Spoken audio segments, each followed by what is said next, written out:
dhanka kalena munaasabad loogu gogol xaarayay sidii loo soo afjari lahaa ama loo dhammayn lahaa colaadaha ba'an ee sida xun u ragaadiyay waddanka Soomaaliya ayaa maanta lagu qabtay magaalada Muqdisho. Mar kale wariye Nimca Maxamed Bashiir oo iyana alaaba nooga soo waranta caasimadda waddanka Soomaaliya ee magaalada Muqdisho ayaa umurtan goobjoog ka ahayd.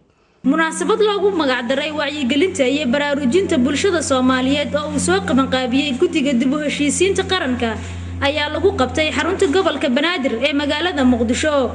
munaasabadan loogu gogol xaarayay dib u heshiisiin dhaxmarta ummadda Soomaaliyeed ayaa waxaa ka soo qayb galay mas'uuliyiin uu ka mid ahaa ra'iisul wasaaraha Soomaaliya, qaar ka mid ah golihiisa wasiirada, maamulka gobolka Banaadir, odayaasha dhaqanka, ururada haweenka, kuwa dhalinyarada, fanaaniin iyo marti sharaf kale oo ka kala yimid degmooyinka gobolka Banaadir.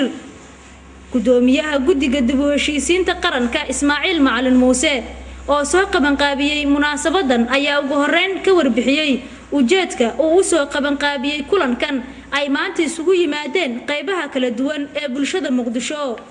soo bandhigaya aragtidiisa ku aadan geedi socodka dib u heshiisiinta si loo gaaro nabad waarta oo dalka ka hesho.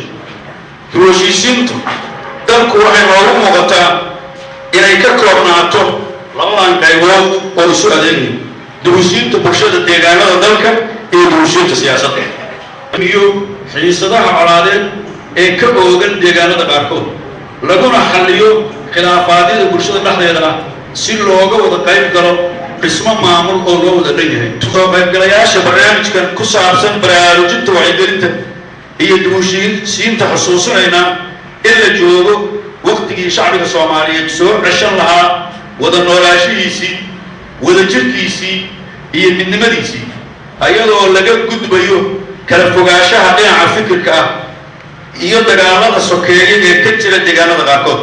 ra'iisul wasaaraha Soomaaliya Cabdiweli Maxamed Cali Gaas oo gabagabadii munaasabada ka jeediyay hadal kooban ayaa ku dheeraaday qaabka loo wajihi karo dib u heshiisiinta iyo kaalinta ay nabaddu ka qaadan karto dib u dhiska dalka, isagoo dhanka kale ra'iisul wasaaruhu soo dhaweeyay hadalkii dhawaan ka soo yeeray Sheekh Mukhtaar Roobow Abu Mansuur oo ka mid ah mas'uuliyiinta xarakada Al-Shabaab, kaas oo Mukhtaar Roobow uu bulshada cafis kaga dalbanayay. dib u heshiisiintu runtii waa qodob muhiim u ah afarta waaxood uu ka kooban yahay dariiqa looga baxayo ku beergaarnimada roadmap wala socotaan bila tahay. tan koowaad waa nabadgelyada, tan labaad waa dastuurka, tan saddexaad waa dib u heshiisiin.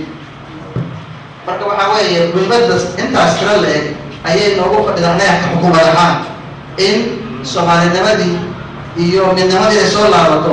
waxaa asal u ah dib u heshiisiin dhaqan, dib u heshiisiin ku dhisan cadaalad, taas ayaa ka asal u ah. gabasha nabaddu way furan tahay, wadahadalku waa furan yahay. waxaynu nahay ummad islaam ah, ehel iyo xigaal ah, wada dhalasho iyo dhaqan wadaag.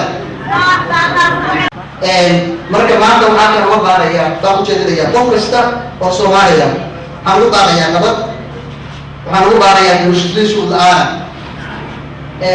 marada waa laga maqashay baan u marinaya anoo baan u diraya shabaab oo oranaya heshiis ciddii naadanaysa anigu waa soo dhaweynayna.